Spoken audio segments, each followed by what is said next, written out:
Good morning friends. Class 7 का chapter 4 air, जो कि ज्योग्राफी का है, ठीक है ना। एनसीईआरटी का रेफरेंस लिया हुआ है, ठीक है।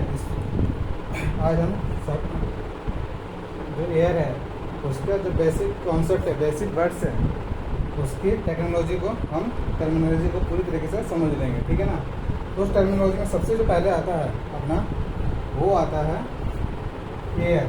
एयर का नाम है तो एयर को ही समझ लेते हैं। एयर और विंड में अंतर क्या है। एयर और विंड जब बोलेंगे ना हम इस चैप्टर में, तो उसका मतलब क्या है। एयर, एयर क्या है? हवा, ठीक है। हवा, हवा जो है वो रैंडमली कहीं भी है, जहाँ पे अभी जहाँ आप बैठे हैं, जहाँ मैं पढ़ा रहा हूँ, ठीक है ना, ये सारी जगह क्या हवा है। हवा में बहुत सारे गैसों के मिश्रण है, ठीक है ना। हवा क्या है? हवा गैसों का मिश्रण है तथा यह रैंडमली यानी कि यह बिना डायरेक्शन के, बिना कोई एक डायरेक्शन के, एक दिशा के सभी जगह फैला हुआ है, फैला हुआ है, ठीक है। हवा क्या है? गैसों का मिश्रण है तथा ये सभी जगह फैला हुआ है, बिना ये कि किसी जगह कम, किसी जगह कम ज़्यादा, इसके बिना ही सभी जगह इक्वली फैला हुआ है, ठीक है ना। उससे क्या हम बोलते हैं? हवा। इस हवा को हम अंदर लेते हैं, इनहेलिंग करते हैं, मतलब सांस लेते हैं, छोड़ते हैं, इसी हवा को, ठीक है ना। पर एक चीज़ होता है विंड। विंड मतलब पवन, ठीक है ना। ये सभी का हिंदी में पवन, विंड। विंड जिसे हिंदी में बोलते हैं पवन। ये टर्मिनोलॉजी को हमें समझना जरूरी है कि इन दोनों में अंतर क्या है। वैसे तो आप नॉर्मली आप पढ़ेंगे तो आपको दोनों हवा दिखेगा, पर ऐसा नहीं है। विंड में क्या होता है कि एक पर्टिकुलर डायरेक्शन होगा, पर्टिकुलर डायरेक्शन। मान लीजिए आप अपने कितने डायरेक्शन होते हैं? अपने 4 डायरेक्शन होते हैं। आपको बता दूं मैं, जैसे 4 डायरेक्शन होते हैं: ईस्ट, वेस्ट, नॉर्थ और साउथ, ठीक है। ईस्ट साइड है, जिस साइड अपना सूर्य होता है, उसके अपोजिट साइड वेस्ट, ऊपर साउथ, जैसे जम्मू कश्मीर का याद कर लीजिए, वो कहाँ है? साउथ में। और अपना तमिलनाडु, केरल, जैसा कहाँ पड़ता है? दक्षिण में। याद करने के लिए से बताया मैंने, ये इसकी लोकेशन आपको याद होगी तो आप समझ जाएंगे, ठीक है ना। तो ईस्ट, वेस्ट, नॉर्थ, साउथ। तो मैंने क्या बोला कि विंड क्या है? विंड वो चीज़ है, वो हवा है, हवा ही है वो भी, ठीक है ना। पर उसमें एक डायरेक्शन होगा। क्या होगा? डायरेक्शन होगा। ये भी इसमें क्या होगा? डायरेक्शन। यह हवा है जिसमें एक निश्चित दिशा होती है, दिशा होती है, ठीक है। अब आप पूछेंगे कि हवा में कोई डायरेक्शन नहीं है, जबकि विंड में डायरेक्शन आ गई। क्यों डायरेक्शन आ गई? जैसे कि मैंने बोला कि हवा इस साइड चल रही है, ठीक है। मतलब ये ईस्ट साइड से, सॉरी, ये वेस्ट साइड से ईस्ट साइड चल रही है। ये डायरेक्शन हो गई, east to west to east हो गई, ठीक है ना। ये डायरेक्शन आई क्यों? ये भी तो क्वेश्चन हो सकता है। ये डायरेक्शन इसमें कैसे आ गई और हवा में क्यों नहीं है? ये डायरेक्शन आया है प्रेशर डिफरेंस के कारण। किसके कारण आया? प्रेशर डिफरेंस, यानी कि पवन अंतर, हवा में जो अंतर होता है उससे, ठीक है ना।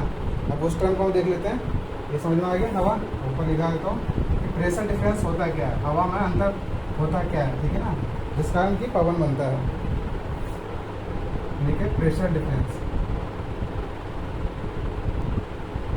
प्रेशर डिफरेंस, ठीक है। हवा में अंतर, हवा, ताप, दबाव, हाँ सही है, हवा दबाव में अंतर, ठीक है। हवा दबाव में अंतर मतलब क्या हुआ? देखिए, आपको एक एग्जांपल, जैसे आपको पता है नदी, ठीक है ना। नदी में पानी बहता है ना, तो ग्लेशियर ऊपर है, ठीक है ना। ग्लेशियर कहाँ है? उदाहरण के लिए समझा रहा हूँ आपको पहले भी, ये अभी नहीं बता रहा। जैसे ये क्या है? ग्लेशियर है, ठीक है ना। इस पर बर्फ़ जमी हुई है, बर्फ़ जब पिघलती है तो नीचे की ओर क्या आती है? नीचे की ओर आता है पानी, आपने कभी सुना है कि ग्लेशियर पिघला और ऊपर की ओर पानी जा रही है? अभी नहीं जाता ना। या फिर आप मान लीजिए पानी घर में भी गिराते हैं, ठीक है ना, आपके यहाँ झाड़ू पोछा होता होगा, कुछ भी होता होगा, या नदी नाली है जहाँ भी आप देखेंगे, तो नदी में जो होता है वो ढलान यूँ होता है, ऊपर से नीचे की ओर, है ना, देखिए ढलान यूँ गिर रहा है ना, ये नीचे की ओर गिर रहा है, देखो यूँ, मतलब ये ऊपर है, ये नीचे है। यहाँ पानी यहाँ डालेंगे तो यहाँ नीचे चला जाएगा, मतलब यहाँ अंदर क्या है, यहाँ अंदर है ना ऊंचाई ऊंचाई का। इसी तरह प्रेशर डिफरेंस क्या होता है कि प्रेशर में क्या होता है, आप समझ लीजिए इस तरह कि प्रेशर डिफरेंस में यही चीज़ होता है कि किसी जगह हवा बहुत ज़्यादा हो जाता है, ठीक है ना। यहाँ मान लीजिए 10 किलो हवा है, 10 केजी हवा है, और यहाँ पे 2 केजी हवा है, 2 केजी हवा है, ठीक है। तो जो हवा की डायरेक्शन होगी ना वो इस साइड होगी, यूँ होगी इसकी, ये डायरेक्शन हो जाएगी इसकी, ठीक है ना जी, ये डायरेक्शन होगी। ये कब तक हो जाएगी डायरेक्शन, जब तक ये 5 किलो वाला और ये 2 किलो वाला इक्वल ना हो जाए। दोनों इक्वल कब होंगे, जब दोनों तरफ, यहाँ भी 6 किलो हो जाएगा, यहाँ भी 6 किलो हो जाएगा, फिर 10 और 2 12, 12 को 2 से भाग करेंगे तो 6 तो यहाँ भी 6 किलो हो जाएगा और यहाँ भी 6 किलो हो जाएगा। तब ये हवा चलना रुक जाएगा, जब ये विंड रुकना चलना रुक जाएगा और हवा में बदल जाएगा, ठीक है ना। तो ये होता है हवा में, हवा और विंड में अंतर, ठीक है ना, एयर और विंड में अंतर। और ये क्यों होता है, प्रेशर डिफरेंस के कारण। यहाँ प्रेशर ज़्यादा है, यहाँ का प्रेशर कितना है 10 केजी का, यहाँ का प्रेशर कितना का है 2 केजी का, ठीक है।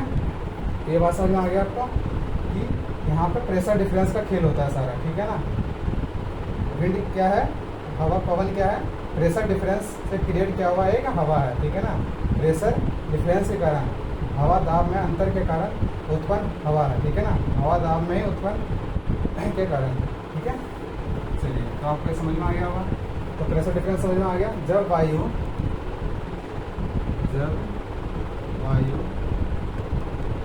उच्च दाब बोलते हैं, ये टेक्निकल शब्द है, ठीक है ना, उच्च दाब से निम्न दाब,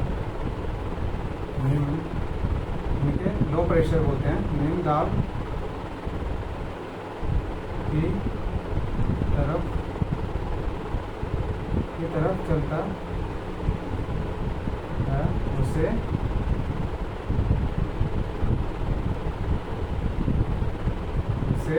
क्या बोलते हैं, दाब अंतर, ठीक है ना। क्या बोलते हैं, जब वायु उच्च दाब से निम्न दाब की तरफ चलता है उसे दाब अंतर बोलते हैं, ठीक है।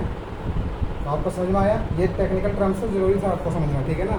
ये आपको समझ में आ गया। दोबारा बताता हूँ, जब वायु उच्च दाब से, उच्च दाब क्या है, जहाँ पे ज़्यादा प्रेशर है, ठीक है ना, ज़्यादा हवा है और वो कम हवा की ओर जाएगा, ठीक है ना, वो कम हवा की ओर जाएगा, तो उसी को हम क्या बोलते हैं, विंड या पवन, ठीक है।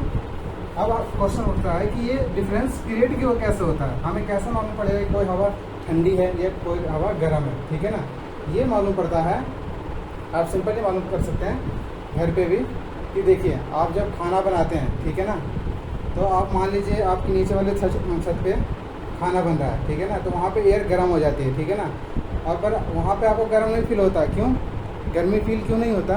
और जबकि आप मान लीजिए 2nd फ्लोर पे बैठे हैं, ठीक है, 2nd फ्लोर पे बैठे हैं, 3rd फ्लोर पे बैठे हैं, वहाँ आपको ज़्यादा फील होता है वो गर्मी।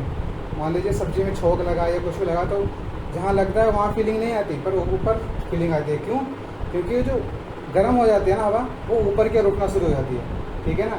गर्म हवा ऊपर की ओर उठ जाती है और ठंडी हवा नीचे की ओर बैठ जाती है, यानी कि उसका स्थान ले लेती है। तो ये होता है, ठीक है ना। तो हवा में ये प्रेशर डिफरेंस आ रहा है, क्यों आ रहा है, ये आता है तापमान के कारण, क्योंकि मान लीजिए हवा गर्म हो गई, गर्म हो कैसे, जब तापमान दिया, ठीक है ना, जब गर्म तापमान हो जाता है हवा का तो गर्म हो जाती है और वो ऊपर की ओर चली जाती है, ठीक है ना, क्योंकि हल्की हो जाती है गर्म होने के बाद। और जब गर्म होने के बाद ऊपर की चली गई तो नीचे खाली हो जाती है जगह, नीचे खाली होने के बाद क्या होता है, ऊपर से नीचे की ओर वो चीज़ आ जाता है, ठीक है ना। तो इसे देख लेता हूँ मैं, वायु में अंतर, वायु में दाब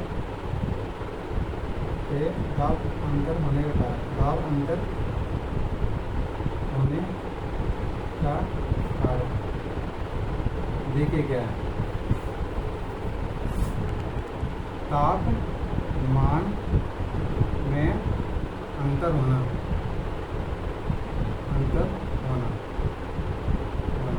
आपको यहाँ पे समझा देता हूँ। जैसे मान लीजिए यहाँ पे क्या था, गर्म हवा यहाँ पे थी, ठीक है ना, ये गर्म हवा थे छोटे छोटे, ठीक है ना, ये गर्म हवा है, गर्म हवा। ये गर्म हवा क्या करेगी, ऊपर की ओर जाना शुरू कर देगी, इस डायरेक्शन में जाएगी, इस डायरेक्शन में जाएगी, और यहाँ मान लीजिए इकट्ठा हो जाएगी, यहाँ इकट्ठा हो जाएगी, ठीक है ना। जैसे जैसे यहाँ से जाती जाएगी, ठीक है ना, यहाँ पे क्या होगा, ये ठंडा यहाँ पे ख़त्म हो जाएगा। पर ये यहाँ पे वैक्यूम तक नहीं रहेगा, यहाँ खाली थोड़ा नहीं रहेगा, ये खाली नहीं रहेगा, तो यहाँ क्या होगा, यहाँ ठंडी हवा आके बैठ जाएगी, ये ठंडी हवा आके बैठ जाएगी। ये गर्म हवा कहाँ चली गई, ये चली गई गर्म हवा ऊपर, गर्म हवा यहाँ पे चली गई, और ठंडी हवा यहाँ आ जाएगी, ठीक है ना। गर्म हवा यहाँ पे और ठंडी हवा यहाँ पे। तो आपको समझ में आ गया। इस तरह जो है सर्कुलेशन चालू हो जाता है, ठीक है ना, इस तरह सर्कुलेशन चालू हो जाता है। यही कॉन्सेप्ट आपको सी ब्रीजिंग में, मतलब कि जब हम ये पढ़ते हैं ना कि समुद्र के आसपास के जो शहर होते हैं वो थोड़ा मौसम सुहाना होता है, तो सुहाना क्यों होता है वो हमें पढ़ना है, इसी कारण होता है वो, ठीक है ना। तो ये आपको समझ में आ गया होगा। तो और ठीक है, तो ये चीज़ें थी जो टेक्निकल टर्म्स था जो आपको समझना ज़रूरी था। आई होप आपको समझ में आया होगा, ठीक है। तो आप फर्स्ट पार्ट इतना ही रखते हैं हम, ठीक है। ये टेक्निकल टर्म्स हो गया। अब जो चैप्टर 4 का पार्ट 2 बनेगा वो आपको जो अपनी एनसीईआरटी है उसकी लैंग्वेज में पढ़ाया जाएगा, ठीक है। बाकी चीज़, धन्यवाद। वीडियो को लाइक एंड सब्सक्राइब जरूर करें।